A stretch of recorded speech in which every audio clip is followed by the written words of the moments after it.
నామానికి స్తోత్రాలు. కూడి వచ్చినటువంటి సంఘ బిడ్డలందరికీ ప్రత్యేకమైన వందనాలు. దావీదు రాజు గారు దేవుని పట్ల, దేవుడు చూపిన కృప పట్ల కృతజ్ఞత కలిగి జీవిస్తూ చెప్పిన మాటలు మనకు తెలుసు. అదేవిధంగా మరి మా పట్ల కూడా హ్యాపీ మ్యారేజ్ డేరా మా పట్ల కూడా దేవుడు చూపిన కృపను బట్టి దేవునికి స్తోత్రం. దేవుడు మన పట్ల చూపిన కృపకు తప్పనిసరిగా కృతజ్ఞత చెల్లించటం మంచిది అని దావీదు కీర్తనలో మనం చూస్తాం. 86 కీర్తనలో 13వ వచనం చదువుదాం. ప్రభువా నా దేవా, నా ఎడల నువ్వు చూపిన కృప అధికమైన. దావీదు పట్ల దేవుడు అధికమైన కృపను చూపించాడు. దేవునికి స్తోత్రం. మా పట్ల, మా కుటుంబం పట్ల, మరి ముఖ్యంగా అభిషేక్ పట్ల కూడా దేవుడు అధికమైన కృప చూపించినందుకు దేవునికి స్తోత్రం. ఈ అధికమైన కృప వల్ల దావీదు జీవితములో ఏమి జరిగిందంటే, దావీదు ప్రాణము పాతాళపు అగాధము నుండి తప్పించబడింది. దేవునికి స్తోత్రం. నిజంగా ఆత్మీయంగా జన్మించిన వారికి వచ్చే ధన్యత ఏమిటంటే, వారి ప్రాణం పాతాళము పోదు, తప్పించబడుతుంది, దేవుని రాజ్యానికి వెళ్తుంది. దేవునికి స్తోత్రం. ఆ విషయాన్ని దావీదు జ్ఞాపకం చేసుకొని దేవుని స్తుతిస్తూ ఉన్నాడు, కీర్తిస్తూ ఉన్నాడు. అదేవిధంగా మరి దేవుడు తనకిచ్చిన ఆత్మీయ జన్మదినాన్ని బట్టి అభిషేక్ కూడా ఈరోజు కృతజ్ఞత చెల్లిస్తూ ఉన్నాడు. దేవునికి స్తోత్రం.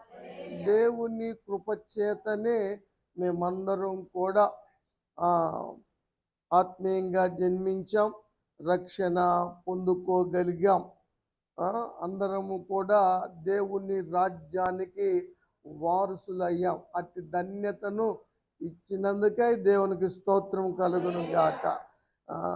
అపోస్తలుడైన పౌలు గారు ఎఫెసీయులకు వారు ఎలా రక్షించబడ్డారో రాస్తారు.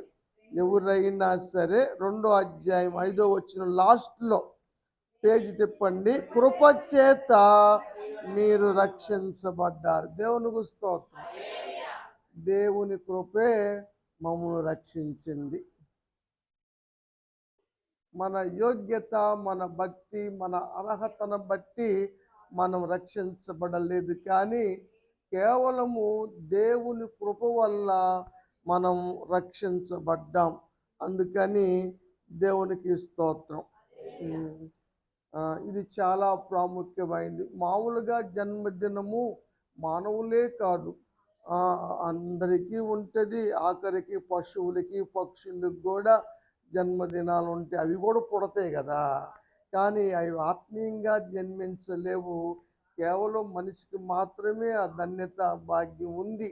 అట్టి భాగ్యము అందరూ పొందుకోలేకపోతున్నారు. అట్టి కృపను కూడా అందరూ పొందుకోలేకపోతున్నారు కదా. ఇంకా కొన్ని కుటుంబాల్లో ఒకరు రక్షించబడితే ఒకరు రక్షించబడిన వారుగా ఉంటూ ఉన్నారు. కానీ దేవుని మహాకృపను బట్టి మరి నన్ను దేవుడు రక్షించాడు. మరి పద్మశ్రీ పాస్టర్ గారిని రక్షించాడు.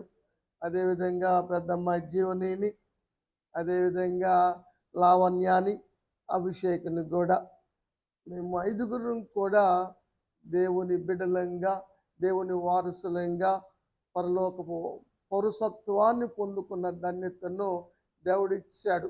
అందును బట్టి దేవునికి స్తోత్రం.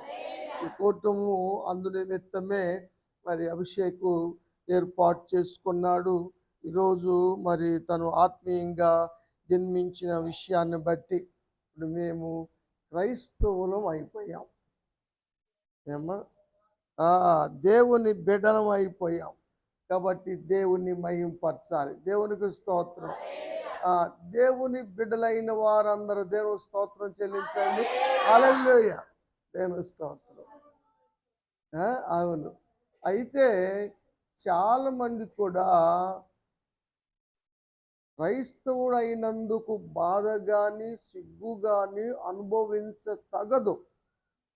దాన్ని బట్టి ఆ దేవుణ్ణి మహింపరచాలి. దేవునికి స్తోత్రం. ఇది నా సొంత వాక్యము కాదు. పేతురు గారు తను రాసిన మొదటి పత్రికలో ఈ మాట రాస్తారు. 4వ అధ్యాయం 16వ వచనంలో, ఎవడైనా క్రైస్తవుడు అయినందుకు బాధపడకూడదు. మీరు ఎవరన్నా బాధపడ్డారా? అనవసరంగా యేసు ప్రభువుని నమ్ముకున్నాం, మనము మనం అన్నిటిని పాత జీవితాన్ని మానేసి కొత్త జీవితంలోకి వచ్చాం, మనసును మార్చుకున్నాం అని ఎప్పుడన్నా మీరు బాధపడ్డారా? లేకపోతే సిగ్గుపడ్డారా? అందుకనే బైబిల్ దారికి అంటారు. అందుకేం కాదు కదా. సరే, సిగ్గుపడకూడదు. ఏ పేరుని బట్టి? నేను క్రైస్తవుడిని అని చెప్పుకుంటాను, గర్వించాలి. ఆ పేరును బట్టి దేవునికి మహిమ కలుగును గాక. అది ఈ రోజున అభిషేక్ క్రైస్తవుడిగా మారాడు. అందుకని దేవుని మహింపరుస్తూ ఈ కూటాన్ని ఏర్పాటు చేసుకున్నాడు. దేవునికి మహిమ కలుగును గాక. దేవుని బిడ్డగా కదా, శరీర సంబంధంగా నా కుమారుడైనప్పటికీ ఆత్మ సంబంధంగా దేవుని కుమారుడుగా ముద్రించబడిన రోజు ఈరోజు. మొదటి జన్మదినము కన్నా ఇప్పటి జన్మదిన విలువైనది, ధన్యకరమైంది, గొప్ప భాగ్యమైంది, శాశ్వతమైంది. అందుకని దేవునికి మహిమ కలుగును గాక. దేవునికి మహిమ చెల్లించటం అన్నది చాలా శ్రేష్టమైన విషయం. ఎందుకంటే తీర్పు దినాలు ఆరంభం కాబోతా ఉన్నాయి కదా. నిన్నటి దినం అమెరికాలో పెద్ద భూకంపం వచ్చింది. మరలా తీర్పు దినము ఆరంభం కాబోతా ఉంది. అలాంటి సమయములో భక్తిహీనులు పాపులు నిలవలేరు. వాళ్ళు తప్పనిసరిగా పాతాళపు అగాధంలోకి వెళ్ళిపోతారు. కాబట్టి పరిశుద్ధులంగా, దేవుని నమ్మిన బిడలంగా, ఆత్మీయంగా జన్మించవలసిన అవసరం ఉందని పేతురు గారు తెలియచేసిన మాటలు ఇక్కడ మనం చూస్తూ ఉన్నాం. ఆ విధంగా దేవుని కృప మన రక్షణలోకి నడిపించింది. పాత నిబంధన కాలములో ప్రచండమైన జలప్రలయం కలిగిన సమయముల్లో నోవహు కుటుంబము కాపాడబడిందంటే కారణము దేవుని కృప పొందటం వల్లే. కాబట్టి మీ కుటుంబం మొత్తము దేవుని కృప పొందారా అని అడిగితే దేవునికి స్తోత్రం, హల్లెలూయా. ఇంకా కొన్ని కుటుంబాల్లో దేవుని కృప అధికంగా ఉంటున్నా కూడా, అది గొప్ప భాగ్యం అని తెలిసినా కూడా కృపను దూరం చేసుకుంటున్నారు. చేదైనటువంటి ఆలోచనలు మొలుస్తూ ఉండటం వల్ల ఆఖరికి మారు మనసు పొందే ఛాన్స్ పోగొట్టుకునే తరుణాలు వారి కుటుంబాల్లో కలుగుతాయన్న సత్యాన్ని మర్చిపోతూ ఉన్నారు. చాలా బాధాకరమైనటువంటి సన్నివేశం. ఆ విషయాన్ని మనం చూస్తాం. సొదొమ గొమొర్రా పట్టణాలు అగ్ని గంధకాలతో కాల్చివేయబడినప్పుడు దేవుడు తన కృప చేత లోతు ప్రాణాన్ని తప్పించాడని లోతు గారు దేవుణ్ణి గణపరిచాడు. 19వ అధ్యాయం ఆదికాండం 18వ వచనం.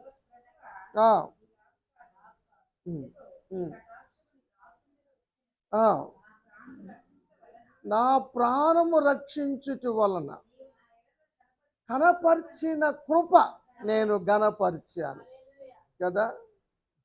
శారీరకంగా స్వస్థత కలిగించటం కాదు కానీ ఆత్మను కాపాడటం. అందరూ అగ్ని గంధకాలతో కాల్చివేయబడ్డారు, కానీ లోతు కాల్చివేయబడలేదు. నీతిమంతుడుగా ఉండి తప్పించబడ్డాడు కాబట్టి దేవుణ్ణి ఘనపరిచాడని దేవుని యొక్క వాక్యం చెబుతా ఉంది. కాబట్టి దేవుడు మనందరిని ఇప్పటి వరకు కూడా కృపచేతనే కాపాడుకుంటూ వస్తున్నాడు. కృపచేతనే రక్షణ కలుగచేస్తూ ఉన్నాడు. కాబట్టి ఈ కృపలో మీరు నిలకడగా ఉండండి. ఈ సందర్భంగా నేను తెలియచేసే విషయం ఏమిటంటే, దేవుడిచ్చిన కృపయందు నిలకడగా ఉండండి, రక్షణలో కొనసాగండి, అంతం వరకు కూడా భక్తి జీవితం కలిగి ఉండండి, విశ్వాసాన్ని కాపాడుకోండి, పరలోకంలో ప్రవేశించండి. ఇంతకన్నా గొప్ప మాట ఇంకొకటి లేదు. పౌలు గారు బర్నబా గారు సర్వ సమాజ మందిరంలోని వారికి, యూదులందరికీ, భక్తిలో ప్రవీణులైన వారందరికీ చెప్పిన మాట ఏంటో తెలుసా? మీకు తెలుసా? అమ్మ లైన్లోనే ఉంది, కానీ ఇంకెవరైనా ఉన్నారో తెలిసిన వాళ్ళు? పౌలు గారు, అపోస్తలుడైన పౌలు గారు, బర్నబా గారు వాళ్ళు వచ్చి సమాజ మందిరంలో అందరికీ, భక్తిలోనే ప్రవీణులైన వారందరికీ, యూదులందరికీ కూడా చెప్పిన మాట మీకేమైనా ఐడియా ఉందా? ఏమన్నా కాదు, ఐడియా ఉందా? చదివేస్తుంది కూడా, ఐడియా ఉంటుంది. 13 అధ్యాయం అపోస్తలుల కార్యం 43 చెప్పాను కానీ కాదన్నా, నేనేమన్నా? నేను చెప్తుంది కూడా అదేనమ్మా. ఆ రోజు వాళ్ళు రాశారు కాబట్టి నిలకడగా ఉండండి అని చెబుతున్నా. ఈరోజు పుట్టినరోజు జరుపుకున్న అబ్బాయికి కూడా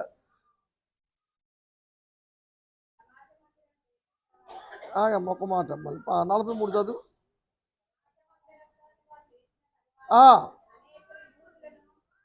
సమాజ మందిరంలో వారు, యూదులు, భక్తిపరులైన ప్రవిష్టులు, యూదా ప్రవిష్టులు. ఈ వీళ్ళైన భక్తి తక్కువ వాళ్ళ, భక్తిలో పండిపోయిన వాళ్ళు, ప్రవీణులు, వాళ్ళకు కూడా చెప్పవలసి వస్తుంది. ఏమిటో తెలుసా? మీరు కృపలో నిలకడగా ఉండండి. కృపలో నిలకడగా ఉండటం అన్నది అంత తేలికైన విషయం కాదు. కృపలో నిలకడగా ఉండటం, దేవుని కృపను కాపాడుకోవటం, దేవుని కృపలో కొనసాగటం, దేవుని కృపను నిష్ఫలనం చేసుకోకుండా ఉండటం అన్నది కొంచెము కష్టతరమే, కానీ అలా ఉంటేనే మనం దేవుని రాజ్యంలో అడుగు పెట్టగలుగుతాం. అందుకని మీరు ఎంత భక్తిపరులైనా సరే, ఎంత ప్రవీణులైనా సరే, ఎంత ప్రార్థనాపరులైనా సరే, ఎంత వాక్యం చెప్పగలిగిన వారమైనా సరే, ఎన్ని గొప్ప పాటలు పాడిన వారమైనా సరే, కృప లేకపోతే అంతా దండగా అన్న సత్యాన్ని గమనిద్దాం. గాడిదలు పోతే ఎత్తుక్కుంటూ వెళ్ళినటువంటి సౌలుని దేవుడు అభిషేకించి ఇజ్రాయేలు ప్రజల మీద మొట్టమొదటి రాజుగా చేస్తే, దేవుడు చూపిన కృపను సౌలు కాపాడుకోగలిగాడా? ఆ కృపలో నిలవగలిగాడా?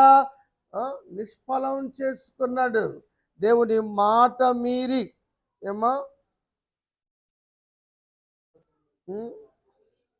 దేవుని కృపలో నిలవలేకపోయాడు. దేవుని కృప దూరం అయింది.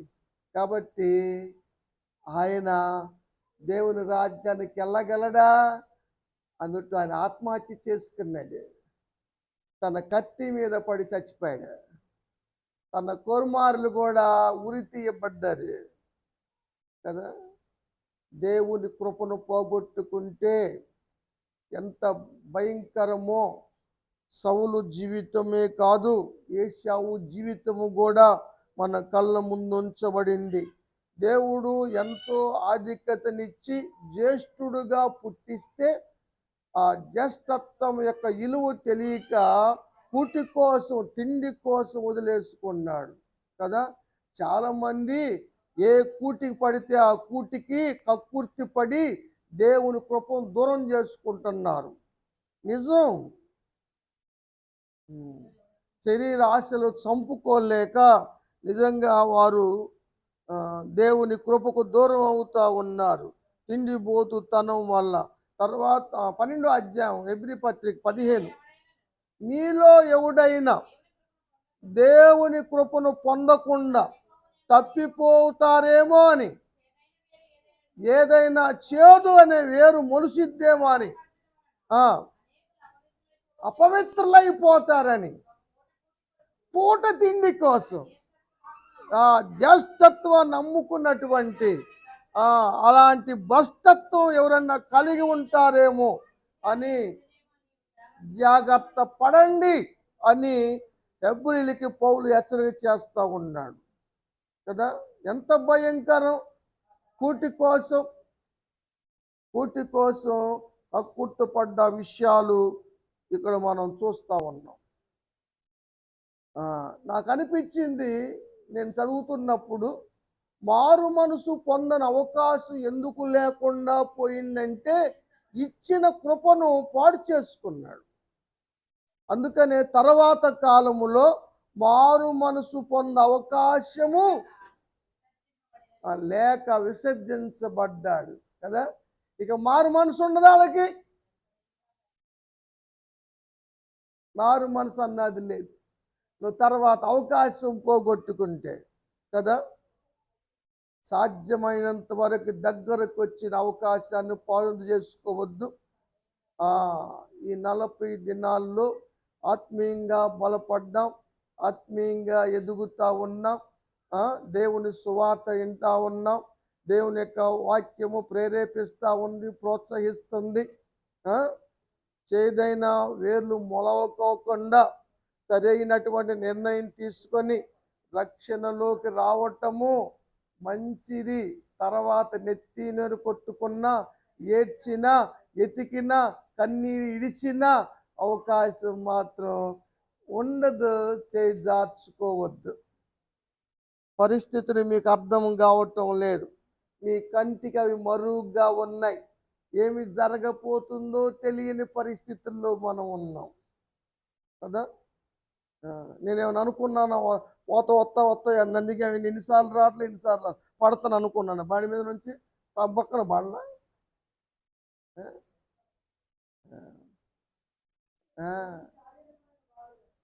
అదేనమ్మా, ఈ డేస్లో తప్పనిసరిగా వస్తాయి సమస్యలు. ఫాస్టింగ్ డేస్లో మనం ఉంటున్నాం కాబట్టి, శ్రమల దినాల్లో ముగింపుకు వచ్చాం కాబట్టి, యేసు ప్రభువారు 40 దినాలు ఉపవాసం అయిపోయిన తర్వాత వాడు వచ్చాడు, శోధకుడు వచ్చాడు కాబట్టి వస్తాడు. ఇప్పుడు అవ్వమ్మ దగ్గరికి సాతాను ఏదైనా తోటలో వచ్చింది, ఆమెను తినిపించటానికి కాదు. ఏమ్మా తినిపించిందా లేదా అది తినటానికి వచ్చిందా? అది తినటానికి ఏమి రాలా. ఏదైనా తోటలోకి వెళ్ళి కాలు కోసుకొని తిందామని వచ్చిందా సాతాను గారు? రాలా. అవ్వను తినేలాగా చేద్దామని. అది తినేలాగా చేస్తే మహిమను పోగొట్టుకుంటారు, కృపను పోగొట్టుకుంటారు, దేవుని సహవాసాన్ని పోగొట్టుకుంటారు, ఏదైనా తోట నుంచి ఎల్లగొట్టబడతారు.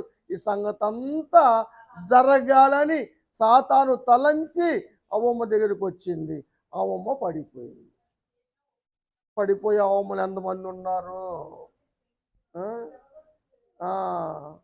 అది ఆశపడే ఏశావులు ఎంతమంది ఉన్నారు? ఒక్క పూట జ్ఞానమేం బోధగా ఒక పూట కోసం.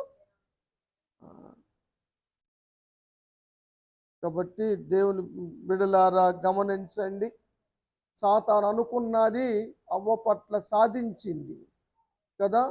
అవ్వ ఆదాములు ఎల్లగొట్టబడ్డారు, శాపాలు తెచ్చుకున్నారు, మరణం తెచ్చుకున్నారు కదా. దాన్ని నుంచి విడిపించటానికే మానవులని మళ్ళా దేవుడు యేసు ప్రభువారుగా ఈ భూమి మీద మానవుడుగా రావాల్సినటువంటి పరిస్థితి వచ్చింది. మనందరికీ ఈ విషయాలు తెలుసు. మనకి దావీదు అంటాడు, దేవుడు నన్ను ఎప్పుడు కలుసుకుంటాడు. దేవుడు మనల్ని కృపతో కలుసుకోవాలి. 59 అనుకుంటాం చూడండి, 10వ వచనం. దేవుడు మనల్ని తన కృపతో ఎప్పుడూ కలుసుకోవాల్సి ఉండాలి. ఎప్పుడూ కలుసుకోవాలి. దేవుని కృప ఎప్పుడూ కావాలంటే మనం దేవుని కృపకు దూరంగా ఉండకూడదు. కృపలో నిలకడగా ఉండాలి. అందుకనే దావీదు చెప్తాడు, నా బ్రతుకు దినములన్నిట కూడా కృపాక్షేమాలు. మన బ్రతుకు రక్షణ పొందిన వారి అందరి పట్ల ఈరోజు ఆత్మీయ జన్మదినం జరుపుకున్నటువంటి అభిషేకం కూడా కృపాక్షేమాలు ఎంట వచ్చును గాక. కృపలో నిలిచి ఉండాలి, కృపలో ఉండాలి. మనం కృపే మనకు రక్షణ తీసుకొచ్చింది కదా. దేవుడు కృప చూపగలడు, కృప ఆపగలడు. అబ్రహాము జీవితంలో కృప ఆపేశాడా, కృప చూపాడా? మానలేదు. ఎవరు చెప్పారు ఆ మాట? సరిత కదా. Very good. ఆదికాండం 24వ అధ్యాయం 27వ వచనం చూడండి.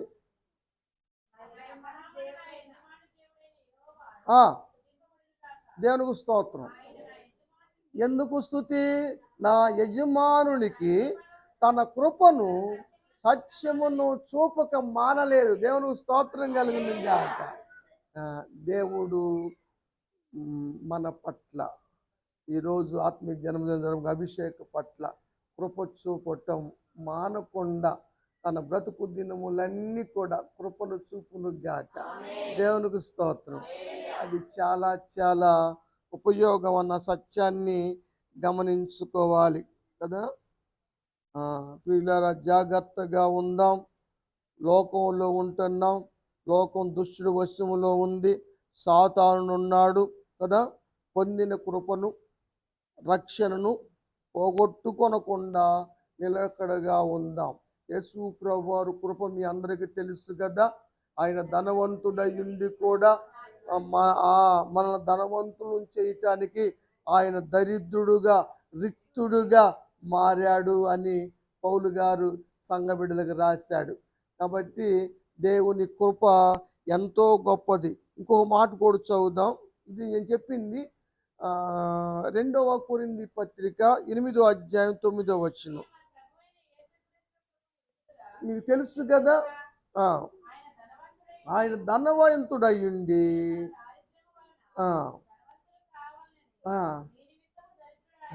దేవుడు మనల్ని ఏం కోరుకుంటున్నాడు తెలుసా? మనం ధనవంతులుగా ఉండాలని. అందుకనే పౌలు గారు అంటాడు, నేను కలిగి ఉన్న సమస్తము ఆయన ఇచ్చింది. ఎందుకు ఇచ్చాడు? కృపను బట్టే ఇచ్చాడు. ఆయన కృపను బట్టి. పాస్టర్ గారు బండి తోలుతున్నా, నేను బండి తోలుతున్నా, దేవుని కృపే. వీళ్ళు ఉద్యోగాలు చేస్తున్నా, దేవుని కృపే. మేము కలిగి ఉన్న సమస్తము దేవుని కృపే. దేవునికి మేము ఇచ్చామంటే ఇవ్వటానికి మేమంత టోలం, కానీ దేవుని కృపే. ఏదైనా దేవుని కృపే. దేవుని కృప మమ్మల్ని ఈ స్థితిలో నిలిపింది. అందుబట్టి దేవునికి స్తోత్రం. కృపను బట్టి దేవునికి ఎప్పుడు మనం కృతజ్ఞత కలిగి ఉండాలన్న అంశాన్ని ఈరోజు తెలియజేస్తూ ఉన్నాను.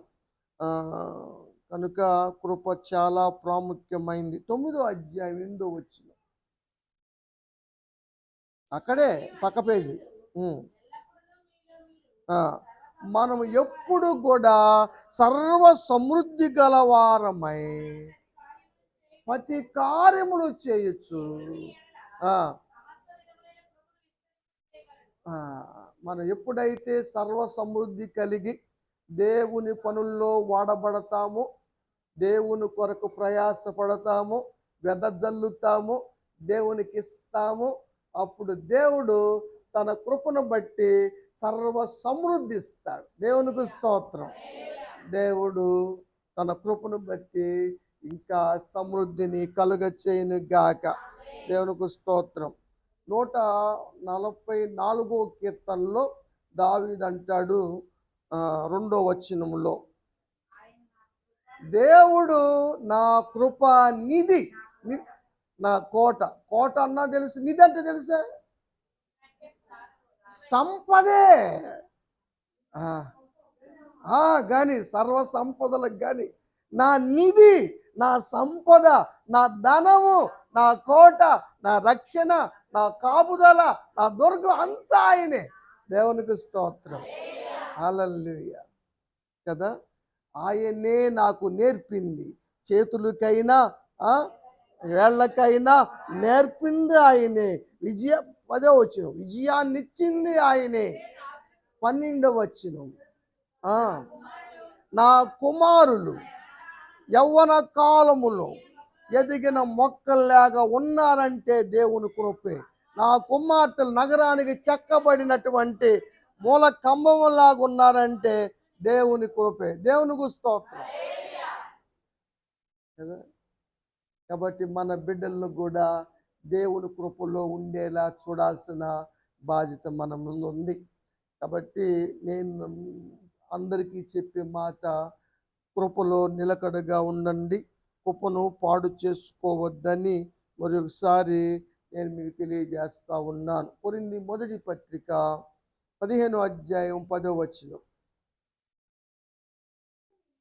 నేను ఏమై ఉన్నానో అది దేవుని కృప వలనే, నాకు అనుగ్రహించబడిన దేవుని కృప నిష్ఫలము కాలేదు. దేవునికి స్తోత్రం. కాబట్టి ప్రియమైన దేవుని బిడ్డలారా, దేవుని కృపను నిష్ఫలము చేసుకోవద్దు. సౌలు నిష్ఫలం చేసుకున్నాడు, ఏశావు నిష్ఫలం చేసుకున్నాడు, కయ్యూను నిష్ఫలం చేసుకున్నాడు. చాలామంది దేవుని కృపను నిష్ఫలం చేసుకున్నారు. కానీ పౌలు గారు నిష్ఫలం చేసుకోలేదు కాబట్టి మంచి పోరాటం పోరాడగలిగాడు, విశ్వాసాన్ని కాపాడుకోగలిగాడు. నీతి కిరీటం ఆయన కోసం ఉంచబడింది. నీకోసం ఏం ఉంచబడుతుంది, నీకోసం ఏం ఉంచబడింది అన్నది నువ్వు కృపలో నిలిచి ఉండటాన్ని బట్టి కలుగుతుంది. ఆ సత్యాన్ని గమనించమని మీ అందరికీ నేను తెలియచేస్తా ఉన్నాను. ఇంకా దేవుని కృప మనకి తోడై ఉంటుంది. ఏమ్మా చదువు తర్వాత. నేను ప్రయాసపడ్డాను. ప్రయాసపడకుండా ఏది రాదు కదా. డబ్బులు ఊరికే వస్తాయి, గుండుగాడు వస్తాడు. కళ్యాణ జ్యువెలర్స్లో చెబుతారు కదా, లలిత అంట, డబ్బులు ఊరికే వస్తాయా, కష్టం లేకుండా వస్తాయా కదా, కృప ఊరికేనా. నేను ప్రయాసపడ్డా కదా. ఆదివారం పెట్టుకుంటే చాలు చర్చి కదా. ఈ 40 రోజుల్లో 80 కూటాలు జరిగినట్టే కదా. 2 కూట ఉదయం సాయంత్రం. ఒక నెలలో 62 కూటాలు జరిగినట్టేగా. అంతే, అదే రాదు చెబుతుంది కూడా అదే. ఆదివారం పెట్టుకుంటే చాలు, సరిపోయేది. అందరూ ప్రయాసపడాల్సిన అవసరం ఏముంది. కానీ పౌలు గారు ఏం చెబుతాడంటే, నేను ఎక్కువ ప్రయాసపడ్డా, కానీ నేను ప్రయాసపడింది నేను కాదు, నాకు తోడై ఉన్న దేవుని కృప.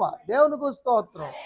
మేము ప్రయాసపడ్డామంటే అందుట్లో మాది ఏమీ లేదు, కానీ అది దేవుని కృప. ఆ సత్యాన్ని ఎవరూ మర్చిపోవద్దు. మేము ఇంత చేసాం, మేము అంత చేసాం, అట్ట చేస్తున్నాం, ఇట్ట చేస్తున్నాం, ఇవన్నీ వేస్ట్ మాటలు. దేవుని కృపే. దేవుని కృప లేకపోతే నువ్వు ఉండవు, నేను ఉండవు. దేవుని కృపే. దేవుని కృపను పోగొట్టుకోవద్దు. దేవుని కృపలో నిలకడగా ఉండమని తెలియచేస్తా ఉన్నాను. అందుకని ఆత్మీయ కుమారుడైనటువంటి తిమోతికి చెబుతున్న మాట, 2వ అధ్యాయం 2 పత్రిక 2వ అధ్యాయం 1వ వచనం. నా కుమారుడా, క్రీస్తు యేసునందున్న కృపచేత బలవంతుడు కమ్ము. దేవునికి స్తోత్రం. అప్పుడు ఆత్మీయ కుమారుడుగా ఉన్నటువంటి తిమోతి గారికి పౌలు గారు ఇచ్చిన దీవెన, శారీరకంగాను ఆత్మీయంగాను 2 విధాల తండ్రిగా ఉన్న నేను అభిషేకిస్తా ఉన్నాను. దేవుని కృపను బట్టి ఎల్లప్పుడూ బలవంతుడుగా ఉండు, కృపాక్షేమాలు నీ అంట వచ్చునుగాక. దేవుడు అలాంటి దీవెనిచ్చునుగాక. తీతు కూడా ఆత్మీయ కుమారుడే. తీతుకు కూడా చెప్పిన మాట ఒకసారి మీకు జ్ఞాపకం చేస్తాను. 2వ అధ్యాయము 11వ వచనం.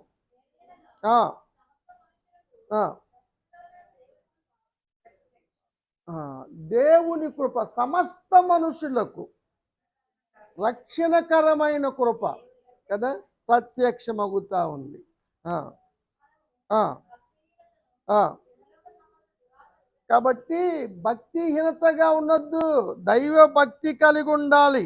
ఇహలోక సంబంధమైన వాటినన్నిటినీ విడిచిపెట్టాలి కదా. ఈ లోక ఆశలు, లోకపు తలంపులు, ఆ, శరీరేచ్ఛలు, నేత్రాశలు, ఇవన్నీ విడిచిపెట్టాలి. ఇవన్నీ చేసుకుంటూ అవి కూడా చేస్తామంటే కుదరదు. ఆయన కుదరదు. ఉంటే చల్లగానుండు, వెచ్చగాను నులివెచ్చ జీవితం మంచిది కాదు. కాబట్టి ప్రియమైన యవనస్తుల బిడ్డలకి మీ ఫోను చాలా జాగ్రత్తగా వాడుకోండి. దేవుని పని నిమిత్తము, మీ ఉద్యోగ పని నిమిత్తం వాడుకోండి. అంతకు మించి వాడితే దేవుని కృపను పోగొట్టుకుంటారు. ఏమ్మా, దాంట్లో అంతా మంచి రావటం లేదు. ఏదేను తోటలో ఉన్న పండులోనే మంచి చెడు ఉందనుకోమాకండి. మీ చేతిలో ఉన్న ఫోన్లో కూడా మంచి చెడు ఉంది. దానివల్ల ఎంత డేంజర్ అయిందో దీనివల్ల అంత డేంజర్ ఉన్నది కదా. అందుకని జాగ్రత్త కదా. అమ్మాయికి అన్నీ తెలుసు. Very good, very good, very good. కాబట్టి అమ్మా నిరీక్షణ 14 వచ్చి చెప్పరా. దేవుడు సమస్తమైన దుర్నీతి నుంచి మనం విడిపించాడు. ఆయన దేనికన్నా లోబడ్డా? సాతాను కూడా యేసు ప్రభు వారికి చూపించింది శరీరాశ, నేత్రాశ, జీవోడంబాలే. కానీ ఆయన జయించాడు, లొంగిపోలేదు. శోధన రావటం తప్పు కాదు, పాపము కాదు, పడిపోవటం తప్పు, జయించటం గొప్ప. అది నేను దాంట్లో ఇన్ని మార్కులు తెచ్చుకున్నాను, ఇందులో అన్ని మార్కులు తెచ్చుకొని మెసాలు కాదు తిప్పుకోవటం. ఇది జయించు చూపించండి. ఇది శ్రేష్టమైంది. నువ్వేం సంపాదించుకొని రోడ్లు ఎంచుకోక్కర్లా, నువ్వు సంపాదించుకొని ఇల్లు కట్టుకోక్కర్లా, నువ్వు సంపాదించుకొని పిల్లలు పెంచుకోక్కర్లా. బంగారపు ఈదుల్లో తిరుగుతావు నువ్వు. నీ కోసం పరలోకంలో పెద్ద బిల్డింగ్ దాచి ఉంచుతాడు దేవుడు.